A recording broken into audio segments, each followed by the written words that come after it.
शादी होती है तो सास बदल जाती है या बहू, ये आज तक मुझे पता नहीं चला कि बुढ़िया ही ने दूध पियाना बंद कर देते कि भाई बहू में ही दम बच जाता, सुबह बुढ़िया को गठाने को बंद कर देते। ये मेरे समझ में आज तक नहीं आया। सोचो, विचार करो, बहू जब आएगी तो उसके लिए सुंदर कपड़े भी, सुंदर सब कुछ जो कहेगी सास वो करती है, और 1-2 महीना या 1-2 साल बीती तो भाई बाप रे बाप, तू रोक रहा है। मेरे लल्ला के 50 ब्याह तू ही धरी किस्मत में, देखो तो सही। बस 1 महीने के बाद ये आज तक कोई नहीं निकाल पाया कि माँ बदल गई या पत्नी बदल गई। और जिस दिन ये पता निकाल लिया कि माँ बदल गई या पत्नी, उस दिन समझ लो तुम भगवान को भी ढूंढ सकते। जब अपने घर के वो ही नहीं समझ पाते कि ये है कौन, तो नीचे तो बच्चा कम से कम क्या समझो। तुम पड़ोसी का सम्मान नहीं कर पाते कि ये मेरे चाचा है, मेरे ताऊ हैं। तुम अपने चाचा से, ताऊ से, पड़ोसी से, भैया से, दादा से प्रेम नहीं कर सकते दिल से, तो तुम परमात्मा से प्रेम क्या कर लोगे? पहले पड़ोसी से, दादा से, चाचा से, संत से, महात्मा से, विद्वान से प्रेम करो, देखो उनका सम्मान करो, प्राप्ति होगी। तिलक लगाए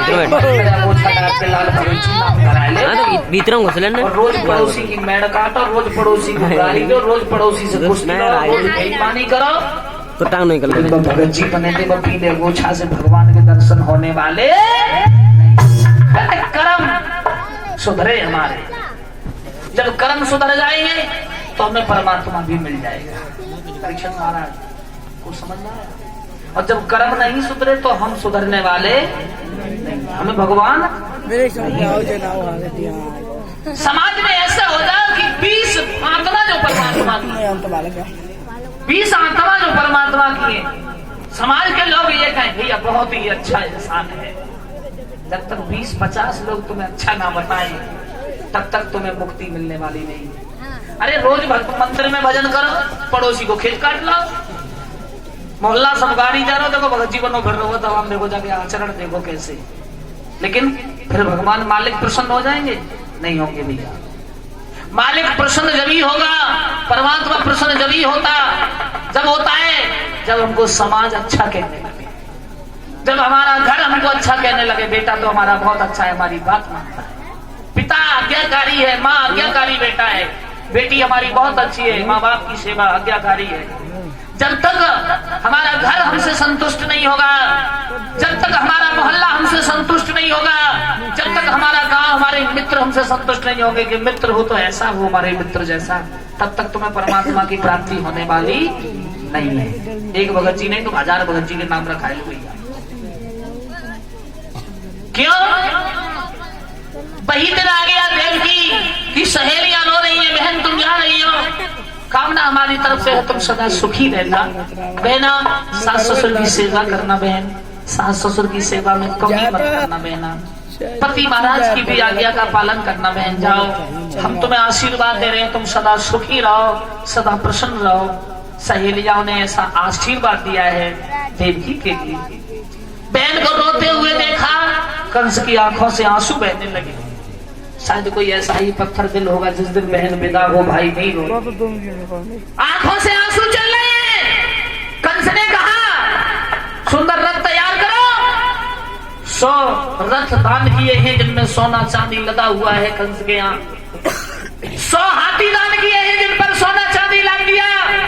100 दासियां भेजी है कंस ने, जाओ मेरी बहन की सेवा करना। इतना दहेज दान में दिया। 100 हाथी, 100 रथ जिनमें सोने चांदी से लदे हैं, 100 दासियां सेवा करने। कंस ने कहा रथ जोड़ा, बहन तुम इस रथ में बैठो, मैं तुम्हें स्वयं ससुराल पहुंचा के आऊंगा। देवकी बोली भैया कभी मुझे भूल मत जाना, मेरे माँ बाप मुझे छोड़ के चले गए, दादा मुझे कभी ठुकरा मत देना। कंस ने अपनी बहन को कलेजे से लगा लिया, रथ तैयार किया, देवकी को रथ में बिठा लिया, रथ चला। देवताओं में खलबली मच गई, नारायण नारायण नारायण, ये हो क्या रहा है? नारद जी बोले ये क्या हो रहा है? भगवान ने कहा था मैं देवकी के गर्भ से अवतार लूंगा, मैं देवकी के गर्भ से अवतार लेकिन आज भगवान देवकी के गर्भ से आए भी तो कंस मामा होगा, भगवान भांजे होंगे, तो एक दूसरे को कौन किसे मारेगा, रिश्ता बदल जाएगा। देवताओं ने षड्यंत्र रच लिया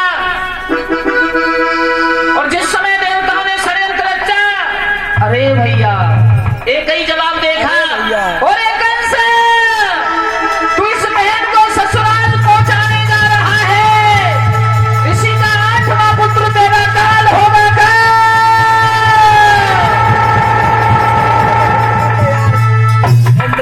हाथ से घोड़ों की लगाम छूट गई, रथ खड़ा कर दिया। अरे तू कौन बोलता है? फिर कहा कंस जिस बहन को ससुराल पहुंचाने जा रहा है उसी का 8वां पुत्र तेरा काल है का।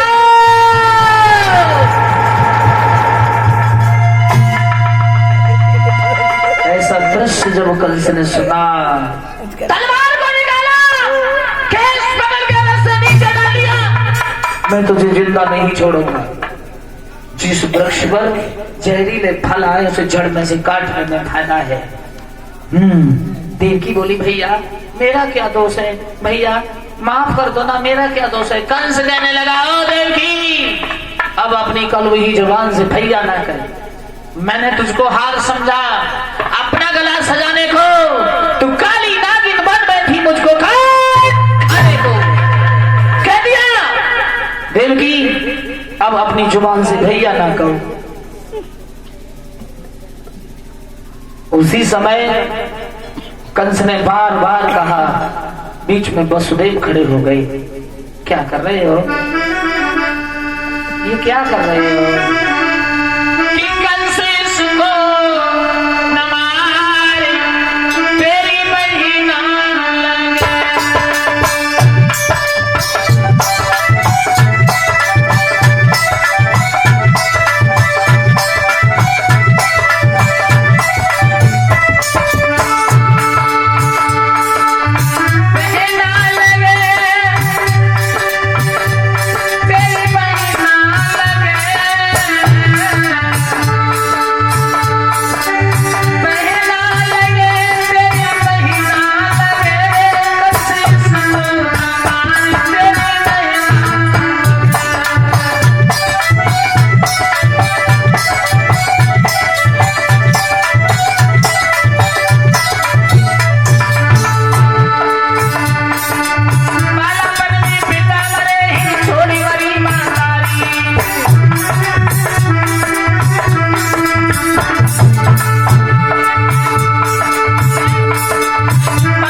देवकी की आंखों से आंसू चलते।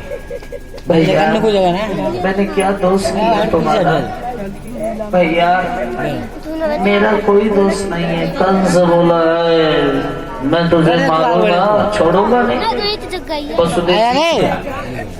बस ये क्या कर रहे?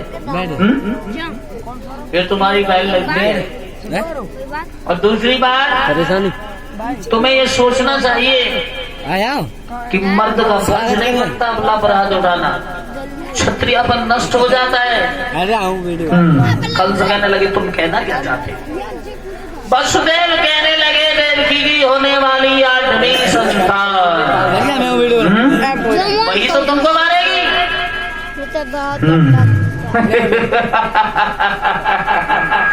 कंस कहने लगा वाह, यानी देवकी की 8वीं संतान और मैं उसे जिंदा नहीं छोड़ूंगा, क्योंकि एक ही जवाब दिया। कह दिया कंस ने मेरे गुरु नारद हैं और नारद ने ये संत सही कहा। क्यों कि न होगा बांस न बजेगी बांसुरी। जब देवकी नहीं होगी तो मेरा काल ही पैदा नहीं होगा। आए मना कर दिया महाराज। वसुदेव मैं इसे छोड़ने वाला नहीं। कह दिया। उसी समय एक ही जवाब दिया।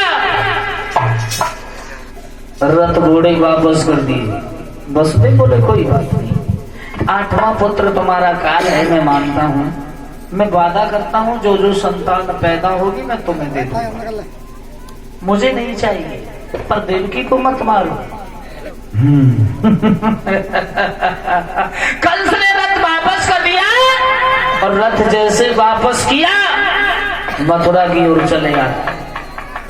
लोगों के दिल में ठेस थी कि देवकी रोती हुई ससुराल गई है।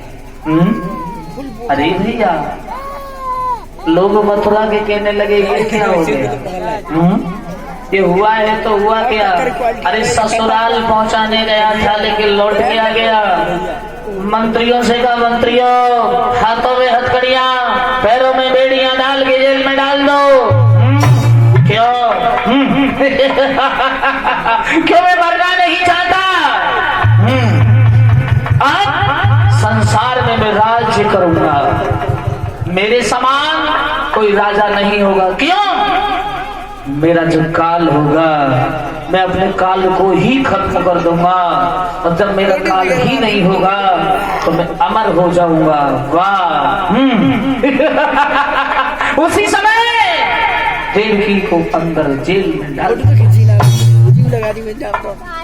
समय चलता चला गया। देवता सोचने लगे अब आनंद आया। नारद जी बोले अब दुश्मनी बन गई, बहुत अच्छा हुआ। मेरे भैया समय के अनुसार एक पुत्र पैदा हुआ देवकी के। वसुदेव बोले देवकी ये बेटा दे दो ना। देवकी बोली नहीं ये मैं नहीं दूंगी, 8वां ही पुत्र को लेगा।